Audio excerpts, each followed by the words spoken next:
अरूबाट फर्किनु मान्छे देखिनु भयो ट्याक्कै नेपाली यो घटना कन्सर्ट ट्याक्कै सबैको घर घर सुनिएको छ क्या सबको मनमा सुनिएको यतातिर घाटा भइरहेको सबै हाम्रो उसले त्यहाँबाट पुर्ति गर्यो फाइनेन्सर तिनै हो नि त्यसको हो र इन्भेस्टर हाम्रो रञ्जित आचार्य ये मैले भ्याइदिएँ कि त्यो फिल्म त निर्जाललाई चाहिने रहेछ त ह्यान्डसम चाहिने रहेछ त के हो भने एउटा अहिले अर्को हेर्नु त्यो बलिउडको धुरन्धर होइन नेपाली मुभीमा चाहिँ अहिले नेपालको प्रायः हरेक मान्छेको बाहिर गएको छैन होइन कथा चाहिँ फेरि मान्छेको रोना पनि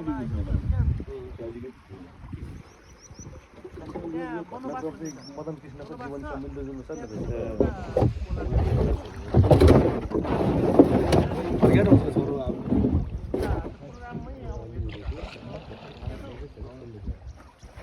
पाल्पा यो के चराहरू हो यिनीहरू मार्टिन भन्छ गौथली हो गौथली टाइपको हाम्रो चरा हो कि यो आगन्तुकहरू हाम्रै हो रैथाने ऊ यो पलमा बस्छ यो ए पलमा यसको गुड चाहिँ त्यसमा हुन्छ अनि यसले चाहिँ भैँमा भएको खानेकुरा खाँदैन यो आकाशमै उडेको कीट पतङ्गहरू चाहिँ त्यही आकाशमै समातेर खान्छ अनि यसको चाहिँ ग्रास ल्यान्ड र पानीसँगको अन्तर सम्बन्ध हुन्छ त्यहाँ चाहिँ इन्सेक्टहरू हुन्छ ग्रास ल्यान्डमा त्यो इन्सेक्ट उड्छ होइन ऊ यस्तो ठाउँ चाहिन्छ उड्लाउनलाई त्यो त रिभर सिस्टमले मात्रै क्रिएट गर्छ यो है